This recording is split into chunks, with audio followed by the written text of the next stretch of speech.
Here's the brief. News from the world over this week. The United Kingdom has a new Prime Minister. Queen Elizabeth officially appointed Theresa May to the post on Wednesday, shortly after the monarch accepted David Cameron's resignation. May had served as Home Secretary under Cameron since 2010. She held the position for longer than anyone in more than 50 years. May emerged as the leader in the UK Monday when her only rival in the Conservative Party, Andrea Leadsom, dropped out of the race. Speaking outside of 10 Downing Street, May acknowledged Cameron's leadership and promised to build a better Britain for the ordinary people, not just the privileged few. Like Cameron, May was on the losing side of the Brexit referendum earlier this week. She said she would ignore calls for a rerun of the referendum, saying Brexit means Brexit, and we are going to make a success of it. Of note, May appointed outspoken Brexit leader Boris Johnson to the post of Foreign Secretary. And back in the U.S., it's one big happy family, or so it seemed. On Tuesday, Bernie Sanders, after extolling the accomplishments of his campaign, finally endorsed his Democratic rival Hillary Clinton and called for party unity. She will be the Democratic nominee for president, and I intend to do everything I can to make certain she will be the next president of the United States. Sanders has spent the past month seeking to influence the party's platform at the Philadelphia convention. Sanders' planks include a $15 an hour minimum wage, tougher restrictions on Wall Street, and an end to the death penalty. The Clinton camp is hoping that Sanders can help to campaign against Donald Trump and secure the party's liberal base, as well as younger voters. Clinton has struggled with both during the primaries. Meanwhile, Donald Trump appears to have a bit of momentum in the latest polls heading into the Republican National Convention. This week's Rasmussen survey of likely U.S. voters finds Trump with 44% to Clinton's 37%. Those numbers were reversed just a month ago, and this is the first time the expected GOP nominee has led his Democrat counterpart for more than the poll's margin of error. Clinton's lead in the latest New York Times CBS News poll has evaporated. She was up 6 points last month among registered voters. The latest poll has Clinton tied with Trump 40-40. We'll analyze all of this later in the show. And a major conscience protection bill was passed in the House of Representatives this week. In a largely party-line vote, the legislation protects health care providers from participating in abortions. Specifically, it prevents government entities from penalizing, retaliating, or discriminating against a health care provider that refuses to perform, pay, or participate in an abortion. Speaker of the House Paul Ryan announced the vote on this show last week. This is something that I feel very passionate about. This is something that I'm really worried about, which is the government is using its power to deny people their First Amendment conscience rights. We can't have the government forcing someone to engage in an activity like a nurse performing an abortion or a doctor performing an abortion that it violates their conscience, their beliefs. The legislation would codify the Weldon Amendment, which has passed every year since 2004, but has been ignored or reinterpreted by the Obama administration.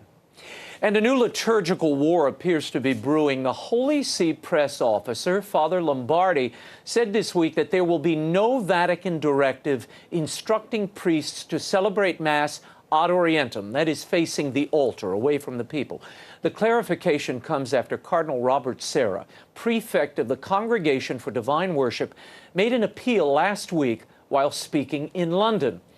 He urged priests to, quote, implement the practice wherever possible, suggesting that it would be good for our people, end quote. Sarah made it clear that he was neither mandating nor legislating a change to the Mass. And in the wake of Cardinal Sarah's comments, Westminster Cardinal Archbishop Vincent Nichols is discouraging Mass celebration ad orientem. In a letter to priests in his archdiocese, Nichols acknowledges that the ad orientem posture is permissible under liturgical rules, but he said the position toward the assembly seems more convenient, inasmuch as it makes communication easier. Pope Francis has made a rather unconventional appointment this week, a new editor for Argentina's edition of L'Osservatore Romano, the official Vatican newspaper. Marcello Figueroa, a Protestant and personal friend of Pope Francis, has been tapped to edit the Vatican's paper in the Pope's home country. Now, Figueroa will oversee this Argentinian edition using material from the Spanish-language version of L'Osservatore, as well as local content. Figueroa says he intends to combine Catholic and non-Catholic sources to create an ecumenical feel. In a recent interview, he said, "Ecumenism is to understand that God is much greater than my denominational membership. It is to understand that I can never consider myself to be the possessor of the truth." Figueroa was baptized Catholic, but he fell away into atheism. He later became an evangelical Christian. And an American layman was chosen this week to be the Vatican's chief spokesman. Pope Francis named Greg Burke the new director of the Holy See Press Office. Burke, a native of St. Louis and former National Catholic Register and Fox News correspondent, will take over for Jesuit Father Federico Lombardi, who will retire after 10 years. Burke assumes the post on August 1st. We wish him the very best. Well, from the Golden Gate Bridge to the Statue of Liberty, the mobile game Pokemon Go has taken the country by storm, and that may not be a good thing. People are glued to their smartphones, wandering around town, looking like lost zombies. That's them. The game is GPS-based and sends players on a scavenger hunt, a virtual one, to collect Pokemon characters and related items in various real-world locations. I tweeted earlier in the week that if this continued, they would likely find Pikachu in an emergency room. Sadly, I was right. Bruised shins, people walking into trees and pools, and repeated sidewalk spills are among the consequences of the popular game. One New Yorker wrapped his car around a tree while trying to catch a digital Pokemon. He lived to play again. No place is safe or sacred, apparently. One of the Pokemon Go characters has even been spotted flying high up in the spires of St. Patrick's Cathedral in New York. There are some places that should be game-free zones. Just saying. I have a big reveal for you now. I am so excited to share with you the cover of Book 2 of the Will Wilder series. Here it is. Will Wilder, The Lost Staff of Wonders. The art captures the drama of this latest adventure. When the staff of Moses goes missing from the Perilous Falls Museum, Will Wilder is suspected.